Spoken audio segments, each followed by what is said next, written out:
maka dianggap bahwa seluruh yang sholat tadi dalam posisi khusyuk. Maka inilah yang menjadi rahasia bahwa sholat sendiri dibandingkan dengan sholat berjamaah itu 1:27 derajat. Maka inilah yang kemudian asal tadi wudhunya benar karena wudhu itu termasuk syarat sahnya sholat. Assalamualaikum warahmatullahi wabarakatuh. Salam jumpa dengan Suluh Berkah Channel. Kali ini kegiatan bimbingan penyuluhan di Balai Pelayanan dan Rehabilitasi Sosial PMKS Dinas Sosial Provinsi Jawa Timur. Sebelum Anda melanjutkan tayangan ini, jangan lupa subscribe, like, dan komen untuk keberlanjutan dari tali silaturahim kita melalui channel ini. Selamat menyaksikan. Alhamdulillah, pada sore hari ini kita masih dikasih sehat dan sempat oleh Allah hingga kita bisa melaksanakan sholat asar berjamaah. Maka mudah-mudahan sholat kita, takarub kita, tadzarru kita di waktu asar ini betul-betul nyocoki apa yang dijanjikan oleh Rasulullah Sallallahu Alaihi Wasallam, bahwa waktu asar ini adalah waktu berkumpulnya malaikat siang dan malaikat malam. Jikalau asar seperti ini selalu kita isi dan kita tidak pernah absen sholat seperti ini, maka malaikat siang dan malaikat malam akan senantiasa bersaksi dan menyaksikan bahwa kita ini termasuk orang-orang yang senantiasa patuh taat kepada Allah. Karena itulah penting banget jikalau kemudian asar tidak pernah kita tinggalkan, subuh tidak pernah kita tinggalkan, maka sesuai dengan janji Rasulullah, man shallal baratain dakhalal jannah. Siapa yang sholat dua waktu barat, yaitu waktu subuh dan waktu asar, maka janji Rasulullah akan dimasukkan surga. Maka tentu sholat yang bagaimana adalah sholat yang kita laksanakan jamaah seperti ini. Kenapa? Kalau sholat sendiri itu adalah ukuran masing-masing. Saya yakin bahwa dari takbir tadi, dari rakaat pertama takbir sampai salam tadi, saya yakin 100% tidak murni hanya berpikir kepada Allah. Tadi waktu sholat mikir apa, Mas Joni? Maka tentu berpikir pulang itu tidak madhub sama Allah. Mas apa? Mas Ferdi. Tadi antara takbir salam terlintas gak bayangan-bayangan yang lain? Nah, saat terlintas itu menunjukkan bahwa sholat kita itu dalam posisi tidak khusyuk. Maka tentu sholat dalam posisi yang tidak khusyuk itu akan beda artinya. Tapi jika kita kumpulkan, maka tentu khusyuk tidak bergantian. Maka hitungannya dari takbir sampai salam tadi, maka dipukul rata, maka dianggap bahwa seluruh yang sholat tadi dalam posisi khusyuk. Maka inilah yang menjadi rahasia bahwa sholat sendiri dibandingkan dengan sholat berjamaah itu 1:27 derajat. Maka inilah yang kemudian asal tadi wudhunya benar karena wudhu itu termasuk syarat sahnya sholat. Wudhunya benar, kemudian posisi gerakannya benar, bacaannya benar. Apakah di saat takbir sampai salam tadi seluruhnya khusyuk atau tidak? Maka tentu diukur dari takbir tadi siapa yang khusyuk, doa iftitah tadi siapa yang khusyuk, Fatihah tadi siapa yang khusyuk, saat rukuk siapa yang khusyuk, saat i'tidal, apa itu i'tidal?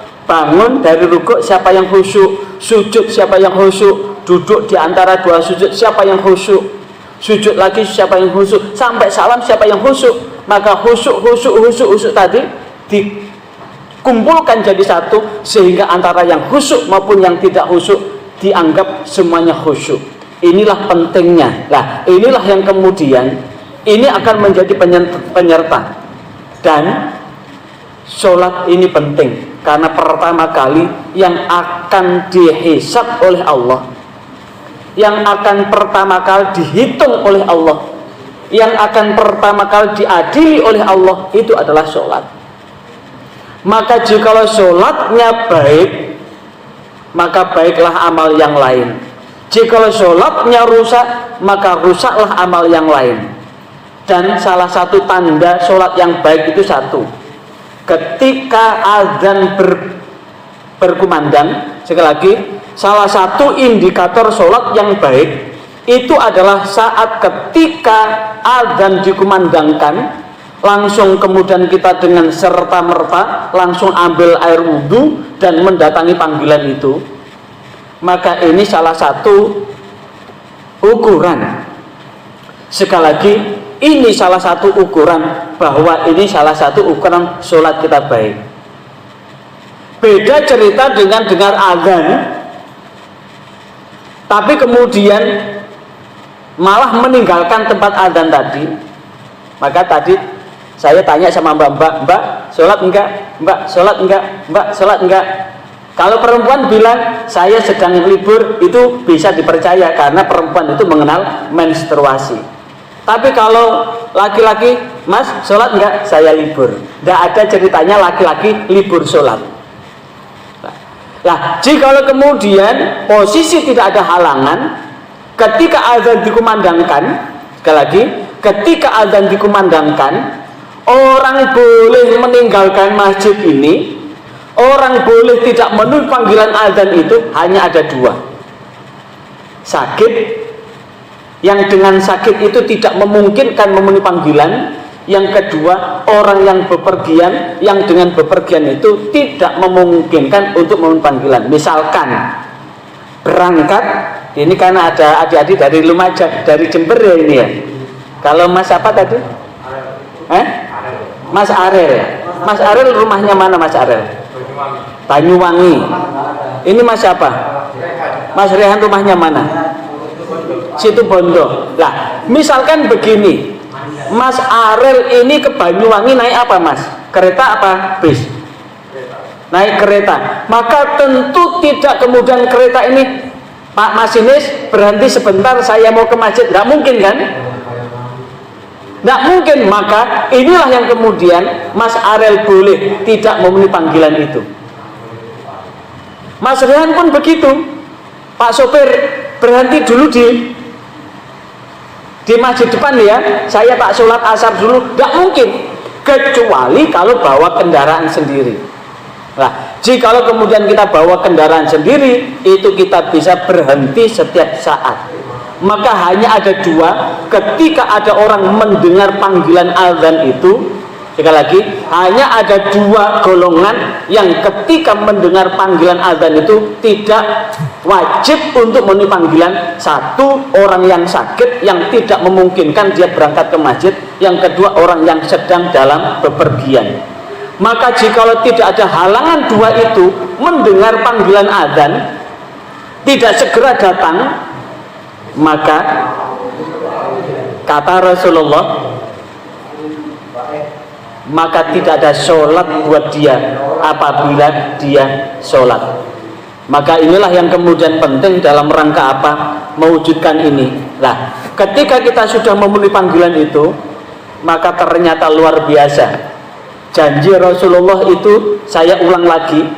Janji Rasulullah itu saya ulang lagi, bahwa yang pertama ketika kita mendengar azan langsung segera kita penuhi panggilan itu, maka ini adalah amalan yang paling dicintai, paling disenangi oleh Allah.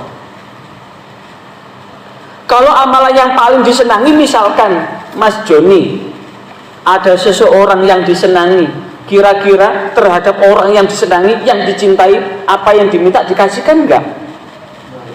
Enggak. Nah, kalau ini masih belum jangkep. Sing jangkep sudah punya anak berapa Mas? Belum. Sudah punya pacar? Oke. Misalkan cinta enggak sama pacarnya Mas? Misalkan, Mas, aku tuh kok kok dibelikan enggak? Dibelikan kan? Kenapa? Karena sayang, karena sayang.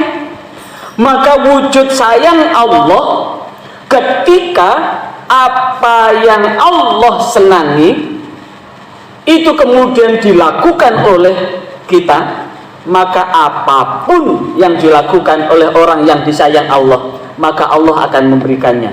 Makanya salah satu fadilah orang yang bisa melaksanakan seperti ini, siapa yang bisa menjaga, memelihara sholat 5 waktunya dengan berjamaah, di antaranya adalah la yusibu faqran fid dunya. Allah tidak akan menimpakan kesempitan buat hidupnya di dunia. Saya sudah survei kemana-mana. Kebetulan saya dosen pasca sarjana, jadi saya juga seorang akademisi juga. Jadi saya sudah mewawancarai di antara orang-orang yang ketika mendengar panggilan azan, jika dia punya kendaraan sendiri sehingga setiap saat dia bisa berhenti di situ. Saya sempat berbincang-bincang, selalu berbincang-bincang. Ternyata satu, bahwa betul la yusibu faqran fid dunya. Allah tidak menimpakan kefakiran, kesempitan hidupnya. Orang yang sempit hidupnya itu kan macamnya banyak. Kalau dia punya uang banyak, bisa beli apa saja, maka kesempitan bisa diambil di sisi yang lain, sehingga ada sesuatu yang kurang. Tapi orang-orang yang bisa menggenapi sholatnya, menjaga sholat 5 waktunya dengan jamaah, maka kemanapun dia merasa lapang, hidupnya lapang, kemanapun keinginannya pun dengan serta-merta mudah sekali dikabulkan oleh Allah Subhanahu wa Ta'ala. Ini resep dari apa? Amal yang paling Allah sayang. Bukan hanya itu, maka ketika kita melakukan hal seperti ini adalah amal yang paling utama. Berarti di amal-amal itu bahwa jaga sholat ini adalah amal yang paling utama. Dan inilah benar jika kemudian amal ini yang pertama kali dilihat. Ini adalah amal yang pertama kali dihitung oleh Allah, dihisab, diadili. Maka tentu jika ini adalah amal yang paling utama, maka dapat diibaratkan bahwa sholat ini seperti wajah. Mas apa? Mas Fendi melihat pacarnya itu dilihat wajahnya dulu apa kakinya dulu? Lihat wajahnya dulu kan, tertarik karena wajahnya cantik kan? Tidak mungkin kemudian lihat dari warga binaan yang paling doa itu langsung jatuh cinta, tidak mungkin kan? Mas Rehan pun begitu, akan cari pacar adalah wajahnya yang cantik, tidak mungkin mencari wajah yang paling doa di antara teman-temannya itu. Mas Ariel pun begitu, tidak mungkin kemudian di sini langsung tiba-tiba ada warga yang doa itu dicintai, tidak mungkin. Nah, kalau sudah demikian, maka ini akan menjadi amal yang mendekatkan kita ke surga. Maka kata kuncinya hanya satu, yuk, terutama saya titip sama mas-mas, tolong teman-temannya yang laki-laki, temannya yang laki-laki dijadwal, siapa yang terutama ini, terutama di saat jam efektif begini, siapa yang jadi imam zuhur, siapa yang jadi imam asar, jangan sampai penerimaan manfaat yang jadi imam, karena penerimaan manfaat ini belum sempurna untuk jadi imam. Jikalau kemudian ternyata ini nanti tidak ada yang mendirikan, maka termasuk saya ini juga berdosa. Seluruh yang sehat itu berdosa, seluruh yang normal itu berdosa. Kenapa? Ini adalah masjid. Salah satu kewajiban masjid adalah untuk dilaksanakan sholat 5 waktu dengan jamaah. Maka dengan demikian saya titip kepada mas-mas yang laki-laki untuk dijadwal siapa yang sholat zuhur, sholat asar dan sebagainya, dan teman yang perempuan yang tidak berhalangan, ayo untuk menyempurnakan kebersamaan kita. Maka dengan demikian mudah-mudahan ini adalah bagian dari nasihat, karena perintah Allah wa ansahu lakum, maka aku memberikan nasihat kepada kalian. Wa ansahu lakum, wa ansahu lakum, Allah menegaskan wa ansahu lakum, aku memberi nasihat kepada kalian. Al-Quran surah Al-A'raf 62, bahwa sesungguhnya Allah menginginkan kebaikan buat makhluknya, buat kita. Maka kita sebagai makhluk adalah tetap menginginkan kebaikan buat yang lain, dengan harapan mudah-mudahan kita semua selamat dan diselamatkan oleh Allah Subhanahu wa Ta'ala. Mudah-mudahan dengan apa yang kita lakukan ini mengantarkan kita menuju ridho Allah Subhanahu wa Ta'ala. A'udzubillahi minasyaitonir rajim. Bismillahirrahmanirrahim. Allahumma sholli wa sallim wa barik ala sayyidina Muhammad walhamdulillahi rabbil alamin. Ya Allah, di waktu asar ini, di waktu malaikat siang dan malaikat malam hadir di majelis sholat kami, di masjid kami, dengan saksi-saksi malaikat siang dan malaikat malam ini, dengan diamini oleh malaikat siang dan malaikat malam melalui majelis zikir dan majelis taklim yang kami lakukan setelah sholat asar ini, kami bermohon kepadamu ya Allah, bukalah pintu rahmatmu kepada kami. Jikalau di antara kami yang sakit, maka berilah kami kesembuhan. Jikalau di antara kami masih banyak cita-cita yang kami kejar, maka kabulkanlah cita-cita kami. Yang masih jomblo, maka temukanlah jodohnya yang solih solihah. Yang galau, maka berilah kebahagiaan. Yang sedang dalam himpitan hutang, maka berilah kemampuan untuk melunasi hutang-hutangnya. Yang di dalam mengejar cita-cita, menuntut ilmu, maka berikanlah ilmu yang manfaat dan barokah. Di saat yang sudah mencari kerja, maka temukanlah pekerjaan yang barokah, sehingga mampu mengantarkan kehidupannya menuju kehidupan yang engkau ridhoi, menuju jalan keselamatan dunia hingga akhirat. Ya Allah, manakala di antara kami sakit, keluarga kami sakit, maka berilah kesembuhan. Allahumma rabbana la tata'alana fi majlisina hadza dzamban illa ghafartah, wala hamman illa farajtah, wala aiban illa satartah, wala usran illa yassartah, wala jahlan illa 'allamtah, wala maridan illa syafaitah, wala hajatan hiya laka ridha min hawajitin wal akhirah illa qadaitaha fayassartaha fayassir umurana washrah sudurana wa nawwir qulubana wakhtim bis solihati a'malana. Allahumma ya muyassir yassir, wa ya mudabbir dabbir, wa ya musahil sahil sahil alaina kullal asir bidahil bashir nadir. Mudahkanlah seluruh urusan kami, jangan engkau beri kesulitan apapun yang kami perjuangkan. Mudahkanlah seluruh apa yang dilakukan oleh kami, keluarga kami dan anggota keluarga kami. Rabbana atina fid dunya hasanah wa fil akhirati hasanah wa qina adzabannar. Demikian liputan ini, dan atas atensi Anda kami ucapkan terima kasih. Sebelum Anda meninggalkan channel ini, jangan lupa subscribe, like, dan komen untuk keberlanjutan dari tali silaturahim kita. Sampai jumpa kembali. Wassalamualaikum warahmatullahi wabarakatuh.